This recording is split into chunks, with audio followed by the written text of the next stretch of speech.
नमस्कार दोस्तों, आपका हमारे चैनल जासूस अमन फाइल्स में फिर से स्वागत है। तो आज हम देखने वाले हैं जासूस अमन और उसके सहयोगी पिद्दू सिंह का एक नया केस। तो चलिए बिना देरी के शुरू करते हैं आज का हमारा नया केस। अगर आपको कोई सिर्फ दीवार के पास बैठने के 40,000 रुपए दे, तो आप क्या वो नौकरी करेंगे? सोच समझ कर जवाब दीजिएगा, क्योंकि इस कहानी में ऐसा करने वाले की जान पर बनाई है। बाहर जुलाई की बारिश ने कहर बरपा रखा था। पुरानी दिल्ली की संकरी गलियों में पानी ऐसे बह रहा था मानो आज सारी दुनिया को बहा ले जाएगा। लेकिन हमारे कमरे के अंदर सन्नाटा पसरा हुआ था। मैं, पेद्दू सिंह, अपनी कुर्सी पर बैठा अखबार पढ़ रहा था और मेरा दोस्त अमन खिड़की के पास खड़ा था। वह पिछले 2 घंटे से हिला तक नहीं था। उसकी पीठ मेरी तरफ थी और धुएं का एक छल्ला उसके सिर के ऊपर मंडरा रहा था। अमन जब भी खामोश होता है तो इसका मतलब है कि उसके दिमाग में कोई तूफान चल रहा है। पिद्दू, अमन ने मुड़े बिना कहा, घड़ी में क्या वक्त हुआ है? 11:15। अमन, क्यों? क्योंकि हमारी सीढ़ियों पर किसी के भारी जूतों की आवाज़ आ रही है और इस मूसलाधार बारिश में इतनी रात को कोई हमसे मिलने आ रहा है, तो मामला छोटा नहीं हो सकता। मैं चौंका। मुझे तो कुछ सुनाई नहीं दिया। तुम सुनते हो पिद्दू, पर तुम ध्यान नहीं देते। अमन मुस्कुराया और अपनी जगह से हिला। तभी दरवाजे पर एक सहमी हुई दस्तक हुई। ठक ठक ठक। आ जाइए, अमन ने ऊंची आवाज में कहा। दरवाज़ा खुला और एक नौजवान अंदर दाखिल हुआ। वह बुरी तरह भीगा हुआ था। उसके चेहरे पर हवाइयाँ उड़ रही थीं। उसके उसने एक पुराना ओवरकोट पहना हुआ था और हाथ में एक अजीब सा चपटा लेदर का केस था। माफ़ कीजिएगा, वह हाँफते हुए बोला। क्या मैं जासूस अमन से मिल सकता हूँ? मेरा नाम रोहन है। अमन ने उसे ऊपर से नीचे तक देखा, सिर्फ 3 सेकंड के लिए, और फिर अपनी आराम कुर्सी की ओर इशारा किया। बैठिए मिस्टर रोहन, अमन ने शांत भाव से कहा। मैं देख सकता हूँ कि आप एक संगीतकार हैं, शायद वायलिन बजाते हैं, और यह भी देख रहा हूँ कि पिछले 6 महीनों की तंगी के बाद हाल ही में आपकी जेब में कुछ पैसे आए हैं। लेकिन वो पैसे आपको खुशी से ज़्यादा खौफ दे रहे हैं। रोहन अभी कुर्सी पर बैठने ही वाला था कि वह बुत बनकर खड़ा रह गया। उसकी आंखें फटी की फटी रह गईं। उसने मेरी तरफ देखा, जैसे पूछ रहा हो कि इस जादूगर को यह सब कैसे पता। आपको कैसे पता? रोहन हकलाया। अमन ने अपनी पाइप में तंबाकू भरते हुए लापरवाही से जवाब दिया। बहुत आसान है। आपके बाएं हाथ की उंगलियों के फिंगरप्रिंट्स पर जो निशान हैं वो सिर्फ वायलिन के तारों से ही पड़ते हैं। और रही बात पैसों की, अमन ने रोहन के कोट की तरफ इशारा किया। आपका कोट बहुत पुराना है और घिसा हुआ भी है, लेकिन उसमें लगे बटन एकदम नए और महंगे हैं। एक गरीब आदमी पुराने कोट के बटन टूटने पर धागे से काम चलाता है, नए फैंसी बटन नहीं खरीदता। इसका मतलब हाल ही में पैसा आया है, पर इतना नहीं कि नया कोट लिया जा सके। और खौफ, वो तो आपके चेहरे पर लिखा है, जैसे आपने कोई भूत देख लिया हो। मैं मन ही मन मुस्कुरा दिया, क्योंकि अमन का यही अंदाज था।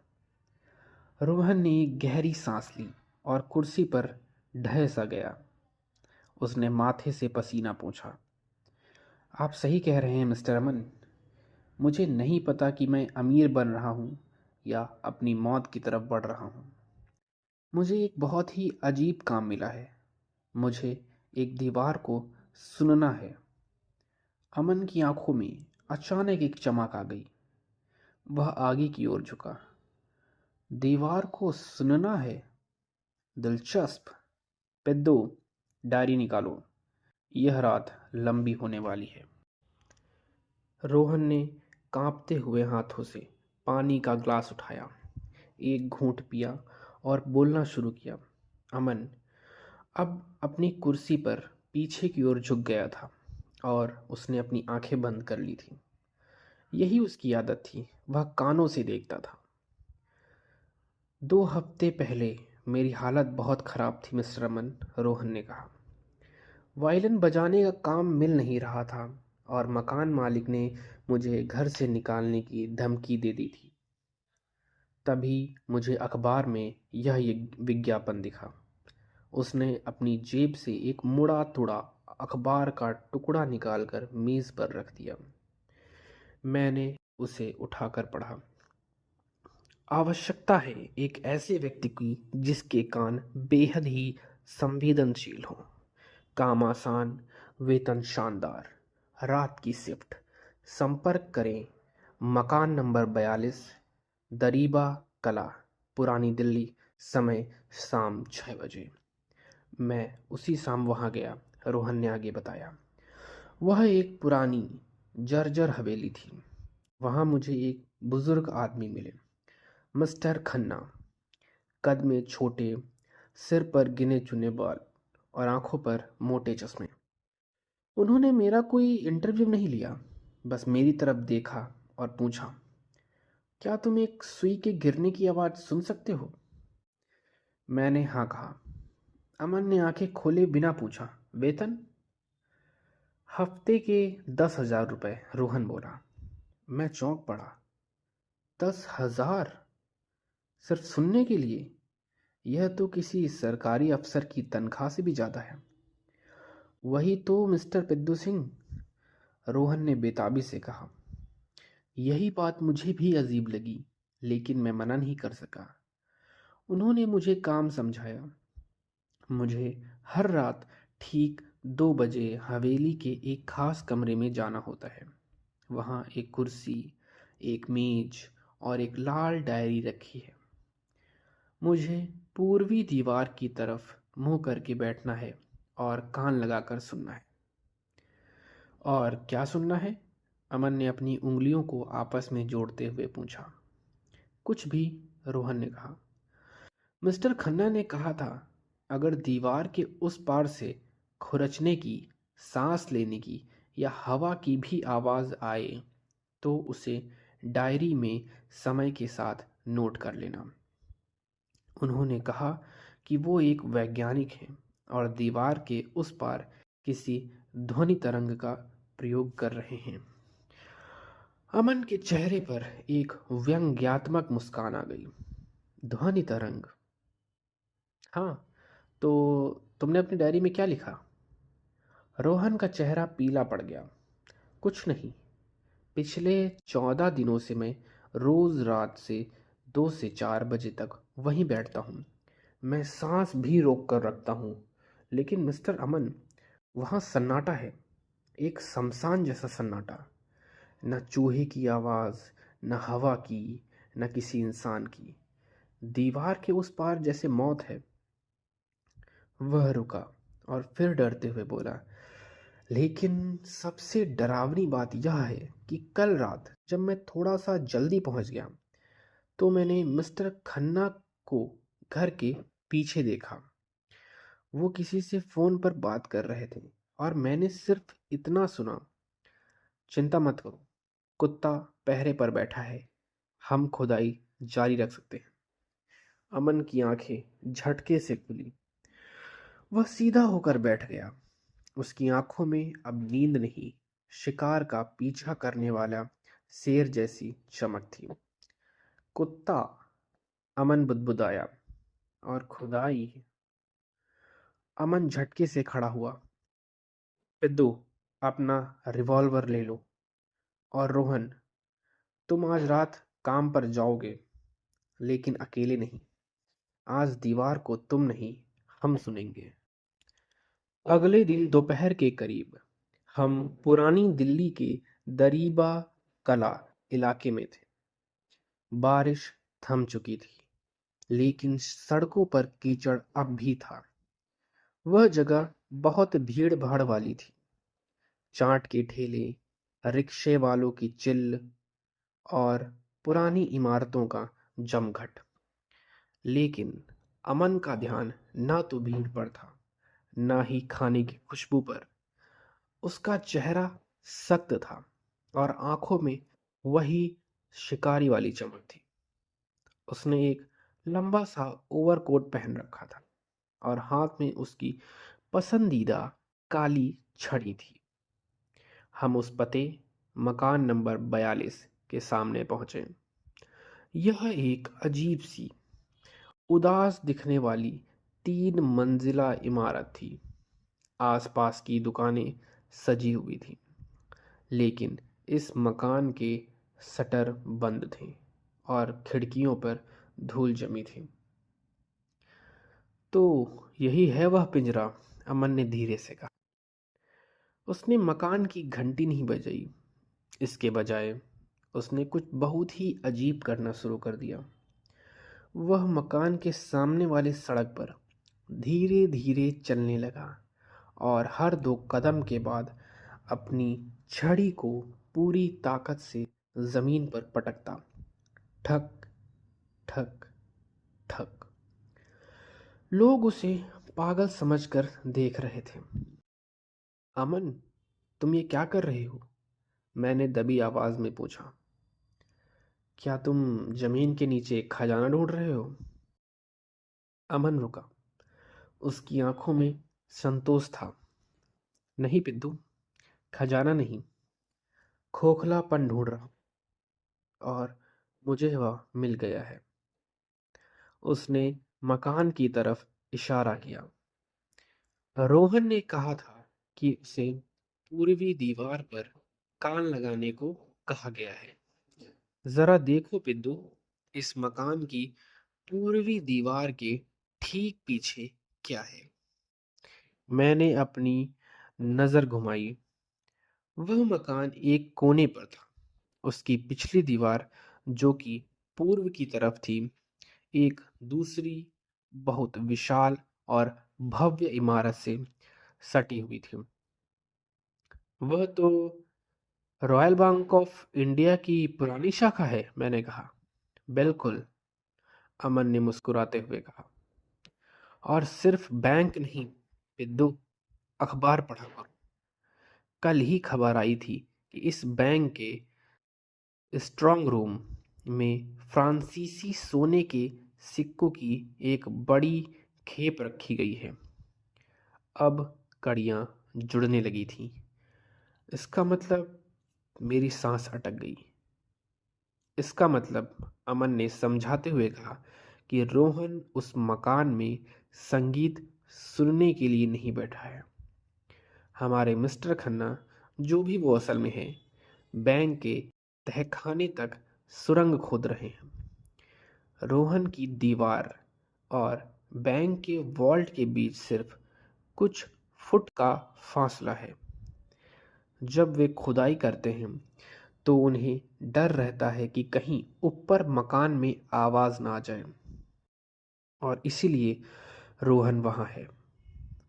अगर उसे कुछ सुनाई देगा तो वो डायरी में लिखेगा और उन्हें पता चल जाएगा कि उन्हें और धीरे काम करना है। अमन ने अपनी घड़ी देखी। खेल शुरू हो चुका है बिद्दू। आज शनिवार है, बैंक बंद है। उनके पास खुदाई पूरी करने और भागने के लिए कल रात तक का समय है, लेकिन वे आज रात ही अपना काम तमाम करेंगे। उसने मेरी तरफ मुड़कर गंभीरता से कहा, वापस चलो। हमें पुलिस इंस्पेक्टर राठी को साथ लेना होगा। आज रात हम उस सोने कमरे में रोहन की जगह नहीं बैठेंगे। हम उनका स्वागत करने के लिए बैंक के तहखाने में इंतजार करेंगे। रात के 10 बज चुके थे। हम रॉयल बैंक के सबसे सुरक्षित हिस्से तहखाने में मौजूद थे। माहौल डरावना था। चारों तरफ लोहे के बड़े बड़े संदूक रखे थे जिनमें फ्रांसीसी सोने के सिक्के भरे थे, लेकिन हमें उन्हें देखने की फुर्सत नहीं थी।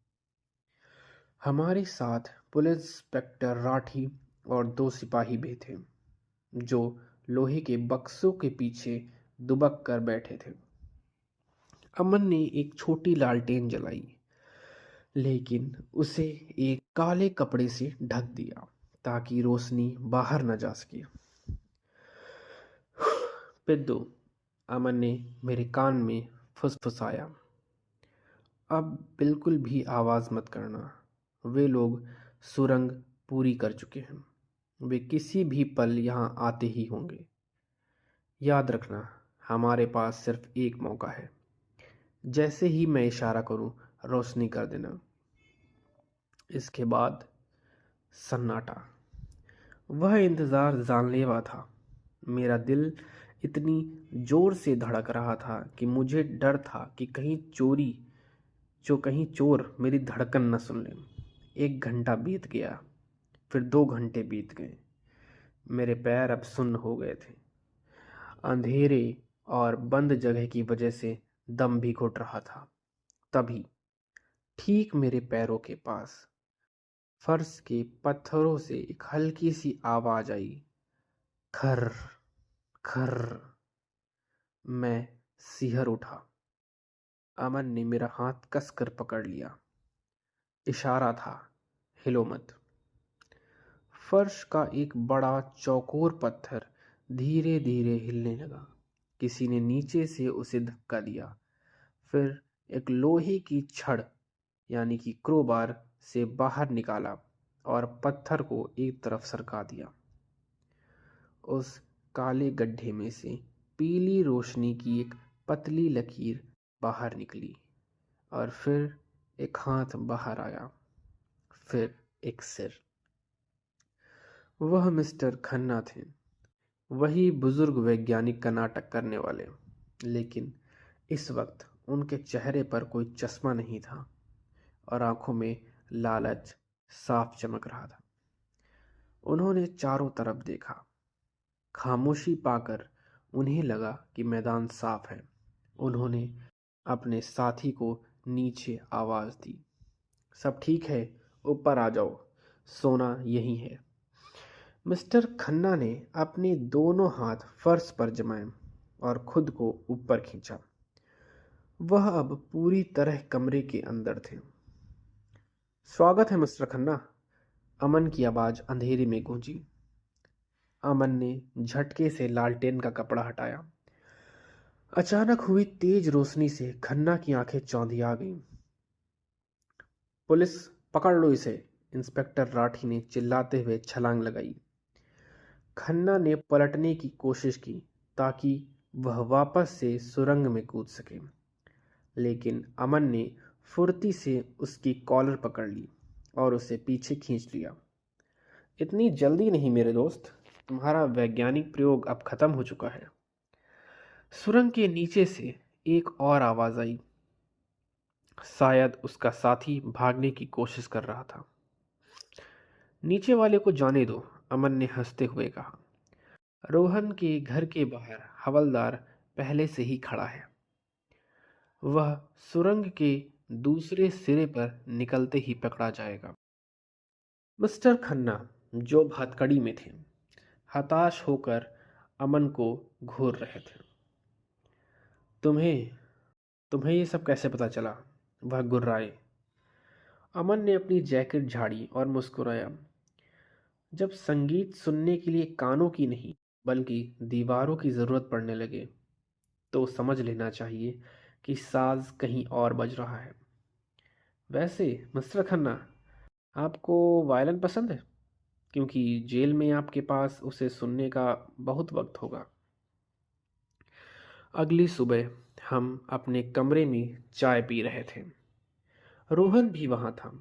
वह अभी भी हैरान था कि वह अनजाने में बैंक डकैती का हिस्सा बन गया था। तो अमन, मैंने चाय की चुस्की लेते हुए पूछा।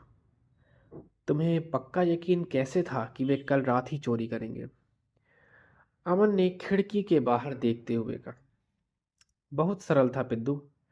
उन्होंने रोहन की नौकरी बंद नहीं की थी, यानी सुरंग का काम चल रहा था और कल शनिवार भी था। अगर वे शनिवार की रैंक रात बैंक में घुसते तो उनके पास भागने के लिए रविवार का पूरा दिन होता। यह सबसे सुरक्षित समय था, इसीलिए मुझे पता था कि वे कल ही आएंगे। रोहन ने हाथ जोड़कर कहा, मिस्टर अमन, आपने मेरी जान बचा ली। अगर पुलिस मुझे वहां पकड़ लेती तो तुम बेकसूर साबित नहीं हो पाते। अमन ने बात पूरी की। अब जाओ और अगली बार कोई ऐसी नौकरी मत करना जहां काम कम और पैसे ज़्यादा हो। हम सब हंस पड़े। यह था खामोश दीवार का रहस्य। दोस्तों, ये कहानी यहीं तक थी। ये कहानी यहाँ तक सुनने के लिए आपका धन्यवाद। हमारे चैनल पर हर रात एक नई कहानी आ जाती है, उसे भी सुनें। और आप हमारे चैनल को सब्सक्राइब करें, वीडियो लाइक करें। और यहाँ तक कहानी सुनने के लिए आपका धन्यवाद। शुभ रात्रि।